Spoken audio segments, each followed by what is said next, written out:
بسم اللہ الرحمن الرحیم. ناظرین، پروگرام جی برڈ میں ہم آپ کو خوش آمدید کہتے ہیں، اور جس طرح کہ آپ کو معلوم ہوگا اور پوری دنیا بھر کے ذرائع ابلاغ میں اس وقت جو فلسطین میں جو کشیدہ صورتحال ہے، اسرائیلی حملوں کے بعد غزہ پر اسرائیلی فضائی حملے کیے گئے ہیں، اس کے ساتھ ساتھ صدرن لبنان پر کیے گئے ہیں. مسجد اقصیٰ اس وقت انڈر فائر ہے. مسجد اقصیٰ میں نمازیوں کو روکنے کے لیے اسرائیلی فورسز بہیمانہ تشدد اس نے کیا اور نمازیوں کو نماز کی ادائیگی سے روکا. لیکن ان تمام تر ظلم بربریت کے باوجود گزشتہ جمعے لاکھوں کی تعداد میں فلسطینیوں نے مسجد اقصیٰ میں نماز جمعہ ادا کی. صورتحال انتہائی کشیدہ ہے، اور اس کے ساتھ ساتھ حزب اللہ نے کہا ہے کہ وہ بھی ہائی الرٹ کے اوپر ہے کسی بھی کشیدگی کا جواب دینے کے لیے. چونکہ سرحدوں کے اوپر اسرائیل کی کشیدگی ہے تو حزب اللہ بھی الرٹ میں ہے. اسرائیل نے بھی اپنے تمام تر ریزرو فورسز اور ان کو بھی ریڈی کیا. دوسری طرف اسرائیل کے اندر اپنا سیاسی بحران بھی ہے. لیکن اس تمام تر صورتحال کے باوجود آخر اسرائیل نہتے اور معصوم فلسطینیوں کے اوپر کم و بیش ہر رمضان المبارک میں اسی طرح جارحیت کا ارتکاب کرتا ہے. اسلامی دنیا کیوں خاموش ہے؟ میڈیا کا اس میں کیا رول ہے؟ سلامتی کونسل جو امن اور سلامتی کی ضامن ہے وہ اس کے اوپر کیوں خاموش ہے؟ ان تمام تر سوالات کا جواب حاصل کرنے کے لیے آج ہمارے ساتھ ایکسپرٹس ہیں. اسٹوڈیو میں موجود ہیں منصور جعفر صاحب، مشرق وسطیٰ کے ماہر ہیں اور مشرق وسطیٰ سے متعلق ذرائع ابلاغ کے ساتھ وابستہ ہیں. منصور جعفر صاحب، آپ کا بہت شکریہ. اسکائپ کے ذریعے ناظرین ہمارے ساتھ موجود ہیں ایمبیسڈر آصف درانی صاحب، ماہر امور بین الاقوامی امور بھی اور مشرق وسطیٰ کے اوپر بھی گہری نظر رکھتے ہیں. ایمبیسڈر آصف درانی صاحب، آپ کا بھی بہت شکریہ. اور ہمارے ساتھ موجود ہیں ایکسپرٹ آن مڈل ایسٹ ناصر عباس شیرازی صاحب. تو منصور جعفر صاحب، آپ سے شروع کرتے ہیں کہ کم و بیش ایک ہفتے سے زائد عرصہ ہو چکا ہے کہ اسرائیلی حملوں کے بعد جو صورتحال ہے وہ بدستور کشیدہ ہوتی جا رہی ہے. پھر جو لیٹسٹ اٹیک کیا گیا مسجد اقصیٰ کے اندر، نمازیوں کو نماز کی ادائیگی سے روکا گیا اور بہت تشدد کیا گیا ہے. اسرائیل کا الزام ہے کہ مسجد اقصیٰ کے اندر عسکریت پسند چھپے ہوئے ہیں. کیا یہی اس کا الزام ہے یا کوئی اور وجہ نظر آتی ہے؟ جی بہت شکریہ جی. میں سمجھتا ہوں جی آپ نے پاکستانی میڈیا کی طرف سے ایک فرض کفایہ ادا کیا ہے اس موضوع پر بات کر کے، کیونکہ جس طرح کی ایک ہمیں قبرستان والی خاموشی نظر آتی ہے، ادروائز تو ہمیں چھوٹے موٹے لوگوں کی سالگرہ تک یاد رہتی ہے، لیکن مسلمانوں کا جو قبلہ اول ہے اس وقت جس طرح صہیونی جارحیت کا شکار ہے اور وہاں پہ جس طریقے سے نہتے فلسطینی، جو ان کا صرف اور صرف یہ جرم ہے کہ وہ رمضان المبارک کی جو ساعتیں ہیں اس کو زیادہ سے زیادہ اپنے حق میں رحمتیں برکتیں سمیٹنا چاہتے ہیں، اور اس کے لیے وہاں پہ نفلی اعتکاف کا اہتمام کرتے ہیں مسجد اقصیٰ کے اندر. اور یہ منتھ لانگ ایکٹیویٹی ہوتی ہے، صرف آخری 10 دن والی نہیں ہوتی. اور یہ چیز جو ہے اسرائیل کو ایک آنکھ نہیں بھاتی کہ وہ چیز کہ جہاں وہ عمر کی پابندی لگاتے ہیں کہ جی 40 سال سے کم عمر کا بندہ یہاں انٹر نہیں ہو سکتا، وہ وہاں بیریکیڈز لگاتے ہیں، وہ وہاں گرفتاریاں کرتے ہیں، ہر حربہ استعمال کرتے ہیں، لیکن مسلمان پھر بھی 1,30,000 کی تعداد میں وہاں جمعہ پڑھنے آ جاتے ہیں، نمازیں پڑھنے آ جاتے ہیں، تراویح پڑھنے آ جاتے ہیں. تو یہ چیز انہیں ذرا پسند نہیں ہے. اور دوسرا، اسرائیل کا ایک مذہبی تہوار جسے وہ عید فصح کہتے ہیں، پاس اوور، وہ بنیادی طور پہ یہ رمضان کے ساتھ ہی فال کرتا ہے، جس میں وہ بکرے کی قربانی بھی کرتے ہیں. اس میں مختلف جانوروں کی قربانی کا جو ایک مکروہ کام ہے وہ مسجد اقصیٰ کے جو آنگن ہیں، جو صحن ہے، اس میں سر انجام دیتے ہیں. تو مسلمان اس کو بھی خالصتاً فلسطینیوں کو اریٹیٹ کرنے کے لیے. ایگزیکٹلی. تو مسلمان جو ہیں اس کی یہ جارحیت کے حوالے سے بھی ایک ریزسٹنس جو ہے وہ پیدا کرتے ہیں. تو یہ بنیاد ہے، وہاں پہ مسجد اقصیٰ کے اندر جو چیزیں فلیئر اپ ہوئی ہیں. اور اسرائیل جب یہاں پہ وائلنس کرتا ہے تو پھر وہ مسجد اقصیٰ کی بے حرمتی کا یعنی جو ارتکاب کرتا ہے، آپ اس کا سوچ نہیں سکتے کہ وہ انٹرنیشنل ضمیر کے جو مذہبی رواداری، اخلاقیات جس کا درس دیتے نہیں تھکتا، اسے مسجد کے اندر جو ہیں جس انداز سے اسٹن گرنیڈ استعمال کیے جاتے ہیں، گدلا زہریلا پانی ان پہ چھڑکا جاتا ہے اور ان کی آنکھوں میں گولیاں ماری جاتی ہیں، یہ تمام، اور بلا رنگ تفریق، یعنی نہ وہ خواتین کا لحاظ کرتے ہیں، نہ وہ بچوں کا لے کر، نہ بزرگوں کا.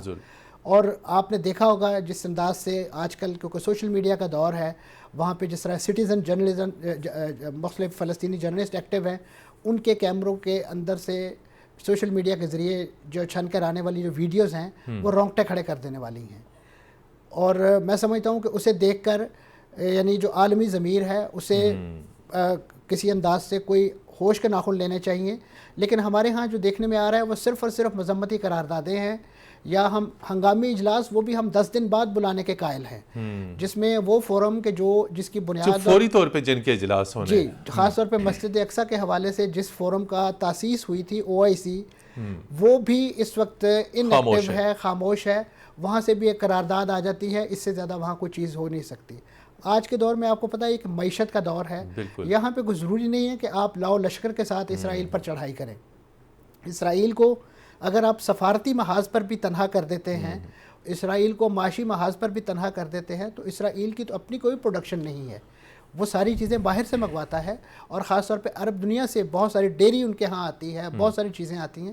تو میں سمجھتا ہوں یہ وہ اسٹریٹجیز ہیں، یہ ٹولز ہیں وہ کہ اگر یوز کیا جائے تو جو میں سمجھتا ہوں بغیر کوئی لاؤ لشکر یا لشکر کشی کیے اسرائیل کو ٹاکنگ ٹرمز پہ لا سکتے ہیں.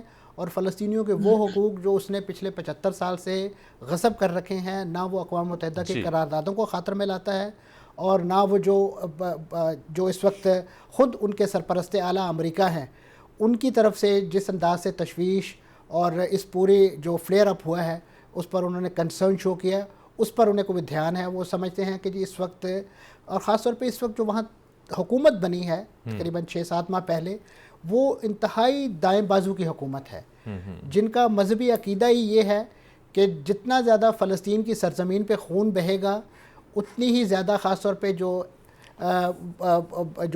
عیسیٰ کا نزول ہے وہ دوبارہ اس علاقے میں ہوگا. یعنی وہ ایک مذہبی جوش و جذبے کے ساتھ یہ وائلنس جو ہے اس کو سامنے رکھ رہے ہیں. بالکل جی اس پہ ہم بعد میں بات کریں گے. ایمبیسڈر آصف درانی صاحب، بالکل ایک نقطہ انہوں نے ہائی لائٹ کیا منصور جعفر صاحب نے، کہ اس وقت اسرائیل کے اندر سویئر پولیٹیکل کرائسس ہے، اکنامک کرائسس تو ہے ہی ہے، اور اسرائیلی وزیر اعظم نے اپنے ڈیفنس منسٹر کو بھی فائر کیا، لیکن اس کے باوجود وہ کام کر رہے ہیں. تو اپنے کیا یہ بات صحیح ہے کہ اپنے انٹرنل پولیٹیکل ٹرمائل کو وہ ایکسپورٹ کر رہے ہیں اور اس سے توجہ ہٹانے کے لیے وہ یہ حملے کر رہے ہیں، یا اور کیا مقاصد کار فرما ہو سکتے ہیں؟ دیکھیے یہ مسجد اقصیٰ کے واقعات جو ہیں وہ کوئی پہلے تو نہیں ہے، نہ اس کا کوئی تعلق یقیناً ہے یا موجودہ اسرائیلی حکومت کے ساتھ، لیکن یہ ایک تو تسلسل ہے، آج کی بات نہیں ہے، کئی ڈیکیڈ سے یہ زیادتی اسرائیل کی طرف سے ہوتی جا رہی ہے. منصور جعفر صاحب نے بڑے تفصیل سے اس کے بیک گراؤنڈ سے ہمیں آگاہ کیا، وہ اپنی جگہ، لیکن جہاں جب ہم اس کے ڈپلومیٹک سولوشن کی طرف آتے ہیں تو یقیناً انرشیا پایا جاتا ہے، ایک جمود کا شکار ہے. اور اس جمود کی وجہ آپ اگر دیکھنا چاہیں گے تو اسلامی ممالک ہیں، اور آپ یہ بھی دیکھ لیں کہ out of 57 OIC member states 33 already Israel کو تسلیم کر چکے ہیں. لہذا یہ ضروری ہے کہ ہمیں دوبارہ سے اپنی پالیسیز کو جو ہے غور کرنا پڑے گا، جتنے بھی اسلامی ممالک ہیں. مطمع نظر یہ ہے کہ آپ الاقصیٰ اور بیت المقدس کو کس نظر سے دیکھتے ہیں. یعنی نیشنل پوائنٹ آف ویو بھی اس پہ ہونا چاہیے، وہ پوائنٹ آف ویو جو ہے آپ کتنا ایسرٹ کرتے ہیں. اس معاملے میں آپ دیکھیں گے کہ خاصے حد تک کمپرومائزز کیے گئے ہیں ممالک کی جانب سے. جو جیو اسٹریٹجک سچویشن ہے، جیو پولیٹیکل سچویشن ہے اس وقت میڈل ایسٹ کی، وہ آپ کے سامنے ہیں. تو لہٰذا کوئی بڑا انیشیٹو لینے سے تمام ممالک جو ہے کترا رہے ہیں، اور یہ ایک افسوسناک بات ہے، اور یہ جو ہے بہت سے کام کرنے کی ضرورت ہے. اور اگر آپ انٹرنیشنل لیول پہ بھی کریں گے، جب تک منصور جعفر صاحب نے صحیح طور پہ کہا کہ اگر اسرائیل کا بائیکاٹ کرتے ہیں تو ایک لاؤڈ اینڈ کلیئر میسج اسرائیل کو کہ وہ بیہیو کرے، لیکن اس وقت تک ایسا نہیں ہوا، اور میرے خیال میں آئندہ بھی اس طرح کوئی شواہد میں نظر نہیں آتے کہ مسلم دنیا کی طرف سے کوئی ایسے اقدامات دیے جائیں جس سے اسرائیل کو اس بات کا احساس دلایا جائے کہ انہیں فلسطینیز کے اور مسلمانوں ہیومن رائٹس ہیں ان کو آبزرو کرنا چاہیے. جی ناصر شاہی صاحب، اس وقت جو صورتحال ہے وہ یقینی طور پہ آپ کے بھی نالج میں ہے، اس کے مختلف ڈائمنشنز ہیں. ایک پہلو کی طرف منصور جعفر صاحب نے بھی بالکل بڑے خوبصورت انداز میں اس کا ذکر کیا کہ ضروری نہیں کہ اسرائیل کے اوپر جارحیت کی جائے، معاشی اور تجارتی ٹولز بھی ہیں ہمارے ساتھ. آپ سے اسپیسیفکلی یہ سوال ہے کہ اس کشیدگی کی وجہ کیا، اور کیا کشیدگی کو ابھی روکنے کے لیے کسی قسم کی کوئی ایفرٹ سامنے نہیں آ رہی؟ تمام فورمز موجود ہیں، ملٹی گورنمنٹ فورمز موجود ہیں، OIC موجود ہے، UN موجود ہے، اقوام متحدہ کی انسانی حقوق کونسل موجود ہے، لیکن کسی کا کوئی اجلاس نہیں بلایا جا رہا. ظلم اور بربریت کی ویو جاری ہے. جی شکریہ. دیکھیں پہلی بات تو یہ ہے کہ اسرائیل نے یہ تازہ اگریشن کیوں سٹارٹ کیا ہے. جی اس کا پس منظر کیا ہے؟ اس کا پس منظر بنیادی طور پہ وہ جو ان کو ایٹ ہوم فیلیئرز ہوئے ہیں، تازہ فیلیئرز جو ہوئے ہیں. ایک پولیٹیکل ڈیبیکل ہے، 2 سال کے اندر 5 حکومتیں، 5 الیکشنز، اور اس کے باوجود ایک فیلڈ اسٹیٹ کے طور پہ کوئی گورنمنٹ نہیں بن سکی ہے، کنسنسس گورنمنٹ نہیں بن سکی ہے. ایک اور ابھی رفٹ کی سچویشن یہ تھی کہ جو 2 سابقہ وزیر اعظم تھے، ایہود اولمرٹ تھا اور ایک دوسرے، انہوں نے باقاعدہ طور پہ پوری دنیا کو اپیل کی ہے کہ وہ نیتن یاہو سے ملاقات بھی نہ کریں. اور سچویشن یہ ہے کہ رفٹ اس لیول پہ چلی گئی ہیں کہ تقریباً سوسائٹی 2 حصوں میں تقسیم ہو گئی ہے.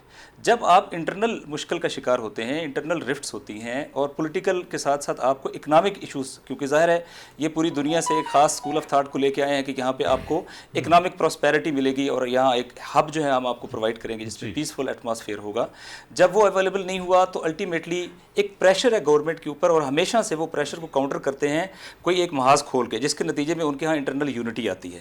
لیکن انفارچونیٹلی ابھی یہ ہوا ہے کہ چیزیں ان کے اپنے ہاتھ میں نہیں رہی. ان کا یہ خیال نہیں تھا کہ فلسطینی اس سطح پہ مزاحمت کریں گے. انہوں نے اگریشن کیا، انہوں نے پہلے خان یونس کے اندر اٹیک کیا، اس کو بھرپور جواب آیا، ودن 24 آور آیا. اس کے بعد انہوں نے بھی غزہ کی پٹی کے اندر کیا، اس کے نتیجے میں جو ہے وہ راکٹ اٹیک ہونا شروع ہوئے. اور پہلی بار جو ان کا میزائل ڈیفنس سسٹم ہے اس کا بھی فیلئر آیا، وہ 50% اس کی وہ رہی ہے، جبکہ اس سے پہلے وہ 70+% جو ہے وہ اس کا سکسیسفل ریٹ ورکنگ ریڈیوس ہوئی ہے. اور ساتھ ہی یہ ہوا ہے کہ ایک نیا محاذ کھلا ہے، اور وہ محاذ کھلا ہے جنوبی لبنان کا. جنوبی لبنان کے بعض علاقوں میں فلسطینیوں کے کیمپس ہیں، وہاں سے راکٹس اٹیک ہوئے ہیں. اور ولنریبل سچویشن یہ ہے کہ اگر اسرائیل ریسپونڈ کرتا ہے حزب اللہ کی پوزیشنز پہ تو پورا لبنان ایٹ وار چلا جائے گا، اور اسرائیل اس وقت افورڈیبل، یہ اس کے لیے افورڈیبل نہیں ہے. تو محاذ تو انہوں نے اس لیے کھولا، لیکن اس کو کنٹرول کرنا، جنگ سٹارٹ کرنا بڑی آسان ہوتا ہے، لیکن اس کو وائنڈ اپ کرنا اور اپنے اہداف کے مطابق اس کو کنکلوڈ کرنا یہ بڑا مشکل ہوتا ہے. اس وقت ان کے لیے ایٹ ہوم جو مشکلات ہیں اس کی وجہ سے یونٹی بھی نہیں ہے، اور یہ بہت مشکل ہو گیا. اور ابھی 2 محاذ وہ اور کھول چکے ہیں، چونکہ سیریا میں انہوں نے گزشتہ چند دنوں کے اندر بہت سارے اٹیک کیے ہیں. وہاں اس وقت ایک بڑا نیکسس ڈیولپ ہوا ہے فلسطینیوں کا، لیبنیز کا، ایرانینز کا، اور خود جو ہے خود سیرینز کا. اور سیریا آپ کو علم میں ہے کہ ابھی پچھلے پروگرام میں جب ہم بیٹھے تھے تو ہمارا ٹاپک تھا نارملائزیشن آف اسرائیل. اس وقت سچویشن یہ ہے کہ جو اسرائیل کا ریجن کے اندر سب سے بڑا اینمی اور ان ساری ریزسٹنس کی پاورز کو ہوسٹ کرتا ہے وہ سیریا ہے، اور اس وقت ریکگنیشن آف سیریا ہو رہی ہے، یعنی سعودی عرب سے لے کے مصر تک سارے سیریا کو ریکگنائز کر رہے ہیں. تو یہ جو ڈائنامکس چینج ہو رہی ہیں، اس ڈائنامک میں اپنی پوزیشن کو شو آف کرنے کے لیے، دکھانے کے لیے کہ سچویشن اتنی بگڑی نہیں ہے، انہوں نے یہ محاذ کھولا ہے، لیکن یہ محاذ ان کے کنٹرول میں نہیں رہا. جی ناظرین، یہاں پر لیتے ہیں ایک بریک کے بعد آپ کی خدمت میں پھر حاضر ہوں گے اور اس انتہائی اہم ترین موضوع پہ گفتگو کا سلسلہ جاری رکھیں گے.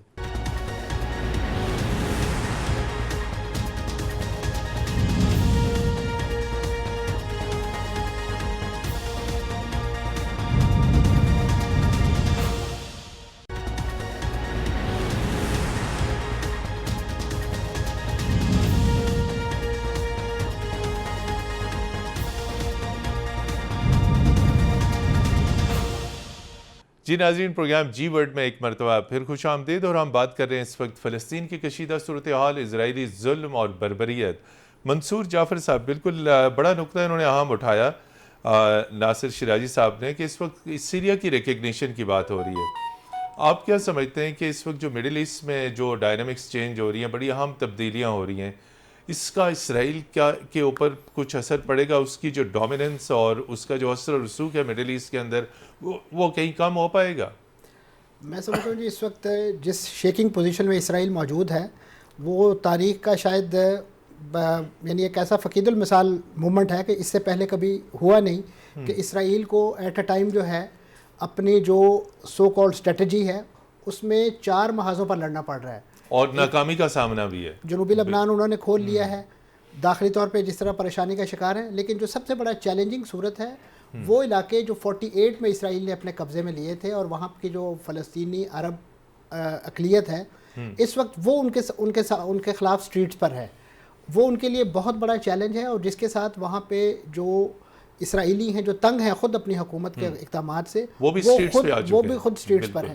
تو یہ ایک ایسی سچویشن ہے کہ جو سپل اوور کر گئی ہے اور اس وقت اسرائیل کے قابو سے باہر ہے. اور اس کے ساتھ ساتھ جو داخلی طور پہ انہوں نے اپنے لیے چیلنجز، خاص طور پہ ان کی جو انتہا پسند حکومت ہے، دائیں بازو کی انتہا پسند حکومت، اور انہوں نے آتے ہی جس طریقے سے عدلیہ کے ساتھ سینگ پھنسا لیے اور وہاں پہ ریفارم کے نام پہ، اب یہ میں سمجھوں گا ایک کانفیڈنس ہے کہ ہمارے ہاں بھی عدلیہ کے حوالے سے بڑی میجر ریفارمز ہو رہی ہیں. ایمبیسڈر آصف درانی صاحب، یہ جو سارا کرائسس ہے اور اس میں نہیں لگ رہا کہ اسرائیل کسی بڑی جنگ کا متحمل ہو سکتا ہے. وہ لمیٹڈ سٹرائکس تو کرتا ہے، انٹرنل اس کا کرائسس آپ کے سامنے ہے.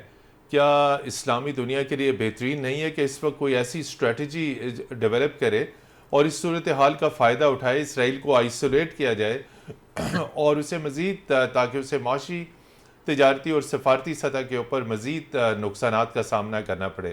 اسلامی دنیا جنگ تو نہیں کر سکتی، لیکن اکنامک اور ٹریڈ ٹولز موجود ہیں، لیکن ابھی تک اسلامی دنیا کی جانب سے کوئی انیشیٹو نہیں لیا جا رہا.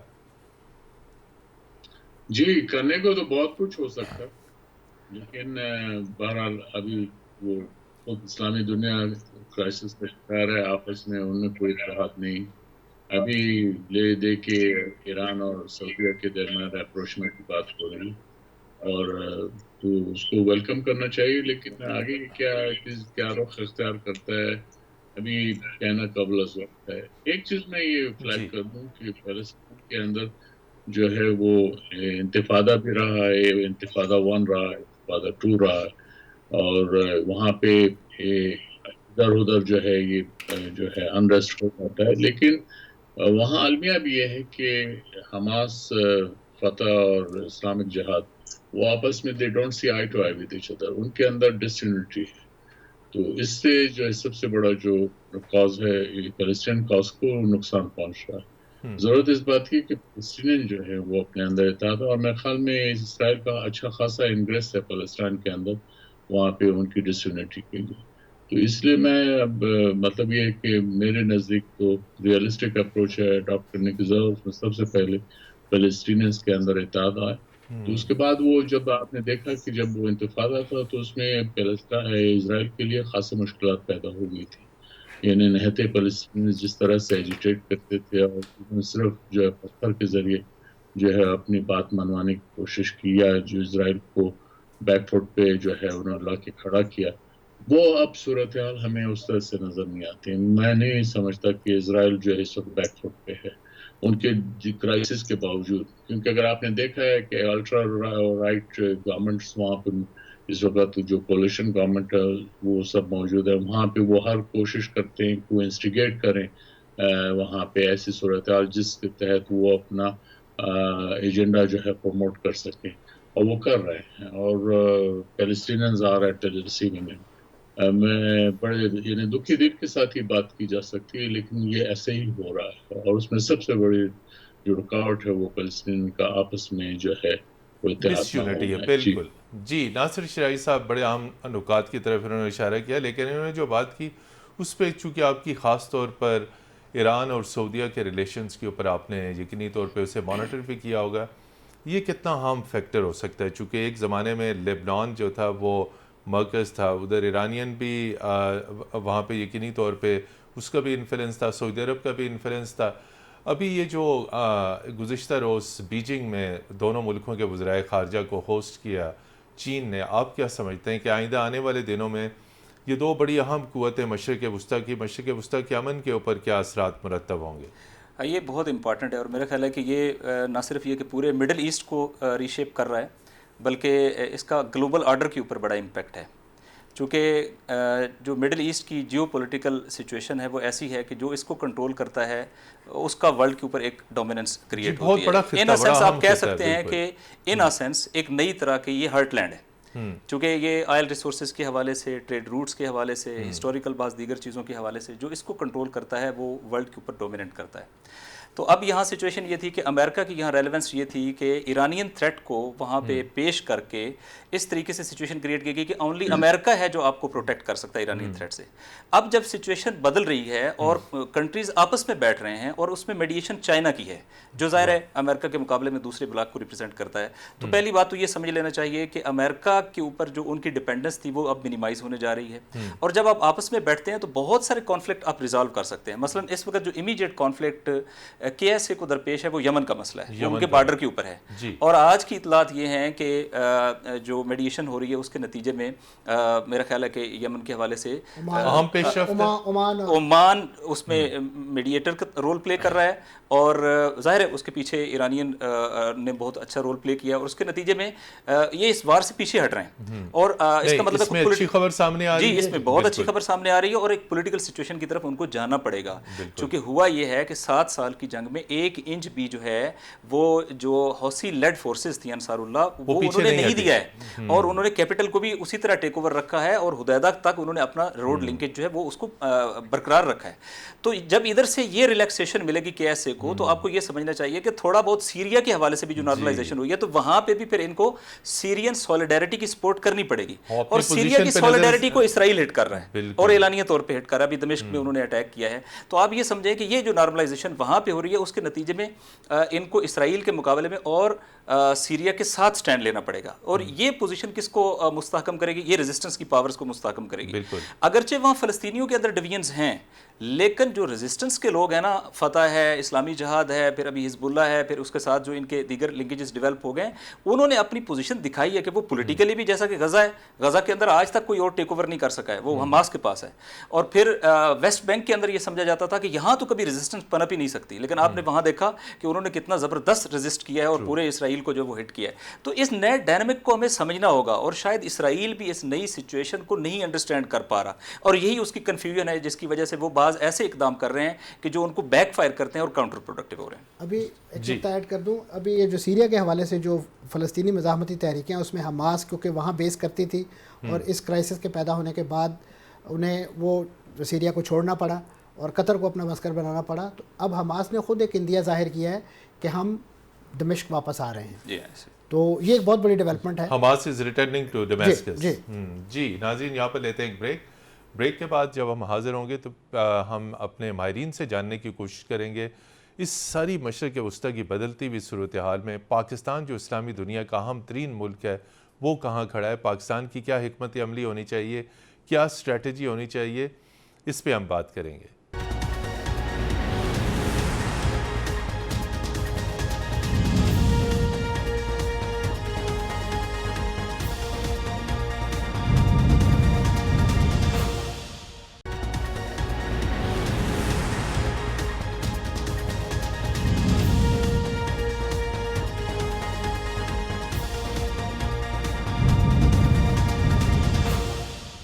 جی ناظرین, پروگرام جی ورڈ میں ایک مرتبہ پھر آپ کو خوش آمدید کہتے ہیں. ہم بات کر رہے ہیں اس وقت مشرق وسطیٰ کے امن کی, اسرائیلی جارحیت کی مسجد اقصیٰ کے اوپر, اور اس کے ممکنہ طور پر مشرق وسطیٰ کے امن کے اوپر کیا اثرات مرتب ہوں گے. منصور جعفر صاحب, افغانستان کی صورتحال ہو تو اسلام آباد میں OIC کے وزرائے خارجہ کا خصوصی اجلاس بلا لیا جاتا ہے. آپ نے شروع میں بڑی اہم بات کی تھی کہ OIC تو بنائی گئی تھی اسی کے اوپر, قبلہ اول کو جب جلایا گیا تھا, تو OIC کی خاموشی, نہ کوئی سٹیٹمنٹ, صرف مسجد اقصیٰ کے اوپر جو حملہ ہے اس کی مذمت میں ایک سٹیٹمنٹ ضرور آیا ہے, لیکن پریکٹیکلی کوئی انیشیٹو نہیں لیا جا رہا اس سچویشن کو ڈی ایسکلیٹ کرنے کے لیے اور فلسطین کی سپورٹ کرنے کے لیے. ایسا آخر یہ ڈبل سٹینڈرڈ کیوں؟ اسلامی دنیا کی ہی تنظیم لیکن خاموشی. میں سمجھتا ہوں جی 2 میجر چیلنجز جو OIC کو درپیش تھے یا اسے ٹیک اپ کرنے چاہیے تھے.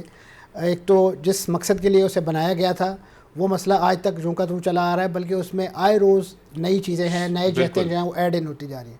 اور دوسرا ہمیں ایک بڑی امید تھی کہ کشمیر کے حوالے سے جو ہے کوئی کانٹیکٹ گروپ والی بات اور آگے پیچھے وہاں چلے گا, وہ ریگولرلی ملتا ہے لیکن کوئی پیش رفت نہیں. جی ایگزیکٹلی. لیکن وہاں پہ جو انڈین لابی کا دباؤ ہے, زور ہے, وہ اس حد تک ہے کہ اس وقت شاید آپ کے لیے یہ خبر ہو کہ یعنی انڈین جو سید علی گیلانی صاحب کے داماد ہیں وہ ترکی کی جو سرکاری خبر رسائی ایجنسی انادولو اس میں جاب کرتے تھے, اور انڈین ایمبیسی کے شدید دباؤ کے نتیجے میں ترکی مجبور ہوا ہے ان کو اب جاب سے نکالنے پہ.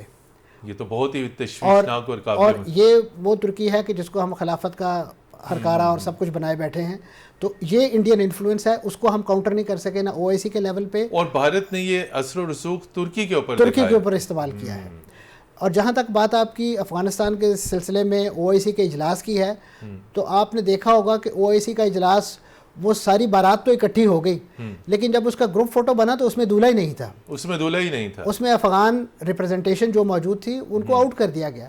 تو آپ نے اگر دودھ مینگنیاں ڈال کر ہی دینا ہے تو پھر آپ کو اس کے نتائج بھی بھگتنے پڑیں گے. یعنی اس وقت جو چیزیں طے کی گئیں کہ جس انداز سے امریکہ نے ان کے پیسے دبائے ہوئے ہیں افغانوں کے, وہ ریلیز کروائے جائیں, اس کے لیے کوئی انٹرنیشنل کام نہیں ہو سکا. بلکہ ہم مغرب کے ہی, یعنی جو افغان کے جو کلچرل ایشوز ہیں, جو طالبان کے اپنے ایک آپ کے لیے سخت گیر رویہ ہے, ہم اسی کے شاکی ہو گئے. ہم اسی کا وہی لائن آف ایکشن جو مغرب نے استعمال کر رکھی تھی کہ جی ان کی خواتین کی تعلیم پر پابندیاں ہیں, ان کے این جی اوز بند ہو گئی ہیں, ان کے فلاں میڈیا بند ہو گیا. ہم نے وہی راگ الاپنا شروع کر دیا, بجائے یہ کہ افغانوں کی, اور اس کے ساتھ ساتھ ہم نے جو اپنا انٹرنل بیگیج ہے جو سیکیورٹی کے حوالے سے, اس کو جس انداز سے افغانستان پر منتقل کرنا شروع کیا, تو اس کے نتائج ہم آج بھی بھگت رہے ہیں. اور جس انداز سے یعنی ایک کالعدم تنظیم ری ایکٹیو ہوئی ہے اور انہوں نے اپنے آپ کو انگیج کیا, اور کل کی جو سیکیورٹی کونسل کا اجلاس ہے انہیں ری ایٹریٹ کرنا پڑا کہ ہم اپنے اس ایکشن پلان آف ایکشن جو اس دہشت گردی اس پر عمل درآمد کریں گے. جی ایمبیسڈر آصف درانی صاحب, آپ وزارت خارجہ کے ساتھ بہت طویل عرصے تک رہے, اور ماضی میں ہم نے دیکھا کہ پاکستان نے انیشیٹو لیا تھا ایران اور سعودی عرب کے درمیان جو یہ کشیدگی تھی اس کو کم کرنے کے لیے, لیکن چین بازی لے گیا. ایک کمیونسٹ اسٹیٹ نے اسلامی دنیا کے 2 اہم ممالک کو بٹھا دیا. اس ساری بدلتی ہوئی صورتحال میں آئندہ جو ہوگی, اور ابراہیم رئیسی صاحب کو ایران سعودی عرب کے دورے کی دعوت بھی مل چکی ہے, اس ساری صورتحال میں پاکستان کو کیا تیاری کرنی ہوگی؟ اپنے آپ کو خطے میں اپنی ایگزسٹنس کو شو کرنا ہے. ایران کے ساتھ بھی ریلیشنز ہیں, سعودیہ کے ساتھ بھی ریلیشنز ہیں. یقینی طور پر جب یہ مفاہمت آگے بڑھے گی تو اکنامک ریوائول بھی ہوگا. پاکستان کو آپ اس سارے رول میں کہاں دیکھتے ہیں؟ دیکھیے متین صاحب, ہمیں زمان و مکان ایک جس وقت پاکستان نے میڈیشن کی ایسی کوئی آفر موجود نہیں. ایران نے ہمارے آفر کو تسلیم, سعودیہ ریلکٹنٹ. یہ بات ہو رہی ہے 2016. جی چائنا دور نہیں, لیکن اب آپ چائنا کو اس لیے پاکستان کر سکتے ہیں کہ چائنا سعودیہ اور ایران جو آپس کی جو ٹریڈ ہے $1 بلین آپ اس کو کسی طور پہ بھی اور تقریباً چائنا جو آئل ہے وہ سعودی اور ایران سے لے. تو یہ اس کا جو اکنامک ٹریڈ ریلیشن شپ ہے یہ بڑے اثرات ہیں, اس کا بڑا انفلوئنس ہے ایران اور سعودیہ پہ. اور یہی اور اس میں بات کہ امریکہ اس کرائسس میں ایران اور سعودیہ کے, لیکن چائنا کا جو ہے اس نے کریڈیبلٹی اسٹیپ کی اور ایز این ان کا کریٹر ہے اس کا رول انہوں نے ادا کیا, اور حال میں ویلکم کرنا اور اس اوور آل جو ہے وہ مسلم. جی ناصر عباس شیرائی صاحب, وے فارورڈ آگے کیا اتنی اہم ترین ڈیولپمنٹ سے پاکستان کی کیا حکمت عملی ہونی چاہیے؟ چونکہ آپ بڑی باریک بینی سے حالات کا جائزہ بھی لیتے ہیں اور تجزیہ بھی لیتے ہیں. پاکستان کو اس ساری صورتحال سے کیسے بینیفٹ بھی لینا ہے, اپنا رول بھی پلے کرنا ہے, اور یہ بھی ثابت کرنا ہے کہ پاکستان اسلامی دنیا کا سٹل فرنٹ لائن کنٹری ہے؟ دیکھیں میں اس کو 2 پہلوؤں سے بیان کرتا ہوں. ایک تو یہ ہے کہ پاکستان کو سچویشن کو ری ریڈ کرنا پڑے گا. یہ صحیح ریڈ نہیں کر پا رہے انفارچونیٹلی, اور ہماری سٹیئرنگ کے اوپر جو لوگ بیٹھے ہیں ان کے جو انٹرسٹ ہیں وہ ہمارے نیشنل انٹرسٹ کے اوپر ڈومینیٹ کر رہے ہیں. ایک یہ ایشو ہے. کیا ہمیں یہ نظر نہیں آتا کہ اس وقت گلوبل آرڈر جو ہے اس میں rise of the power from west to east ہے, یہ شفٹ ہو رہا ہے, شفٹ آف پاور ہو رہا ہے. کیا ہمیں نظر نہیں آ رہا کہ چائنا کی اور رشیا کی جو ایمرجنس ہے گلوبل افیئرس کے اوپر وہ کتنی زیادہ فرنٹ کے اوپر وہ آگے ہیں. کیا ہمیں اپنے دائیں بائیں چائنا اور رشیا کی مختلف سطح کے اوپر انوالومنٹ اس طرح نظر نہیں آ رہی کہ وہ اس خطے کی چیزوں کو مینیج کر رہے ہیں. تو ہم اپنے نیکسٹ ڈور ہمارا چائنا ہے, ہمارا ریجن رشیا کے ساتھ ہے, ہمارا خطہ جو ہے وہ اس خطے کے ریجنل انٹرسٹ کو ہمیں ایک دوسرے کے ساتھ انٹیگریٹ کرنا ہے. ہم اس بات کو کیوں سمجھ نہیں پا رہے ہیں؟ جب ہم سمجھیں گے تو ہم اپنی ڈومیسٹک چیزوں کو بھی اس کے حوالے سے وہ کریں گے, سنکرونائز کریں گے, جو انفارچونیٹلی نہیں ہو رہی. دوسری بات یہ ہے کہ ہماری جو ڈومیسٹک سچویشن ہے اس پہ خاص طور پہ میں پوچھ رہا ہوں, وہ ہماری خارجہ پالیسی پہ اس پہ کتنی جب آپ کا اپنا ہاؤس ان آرڈر نہیں ہوتا, جب آپ کی پرائرٹیز ہی متعین نہیں ہوتی, جب آپ اپنے گھر کے ان مسئلے کے اندر پھنسے ہوئے, تو آپ فارن پالیسی پہ کہاں بیٹھیں گے؟ آپ کنسنسس کہاں ڈیولپ کریں گے؟ کہاں آپ کی فارن پالیسی جو ول آف دا پیپل کو ریپرزینٹ کرتی نظر آئے گی؟ کہاں آپ اس سچویشن سے اپنے لیے بینیفٹ کریٹ کریں گے کہ اگر سعودی عرب اور ایران کے درمیان ایک ہارمونی کریٹ ہوتی ہے تو آپ کے لیے کتنی اس کے اندر اپرچونیٹیز ہیں؟ ان ساری اپرچونیٹیز وہ اکنامک بھی ہیں, وہ پولیٹیکل بھی ہیں, وہ اسی طرح پاکستان کی فارن پالیسی کے حوالے سے ہے, انرجی کے حوالے سے, انرجی سیکورٹی کے حوالے سے ہے.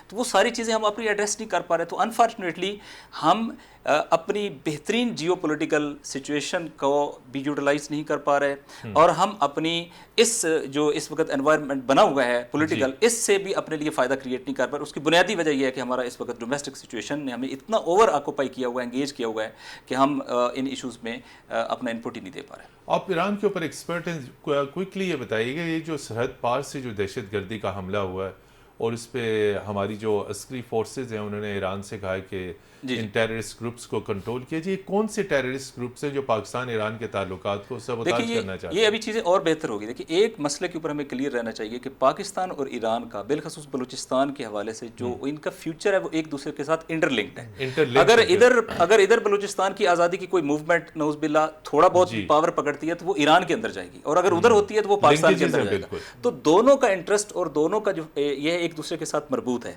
اب اس کے اوپر دونوں کی سنکرونائزیشن کی ضرورت ہے کہ ادھر جو گروپس ہیں ان کو آپ نے ظاہر ہے زیادہ کاؤنٹر کرنا ہے, ادھر انہوں نے کاؤنٹر کرنا ہے, تو ریسپانسبلٹی دونوں طرف ہے.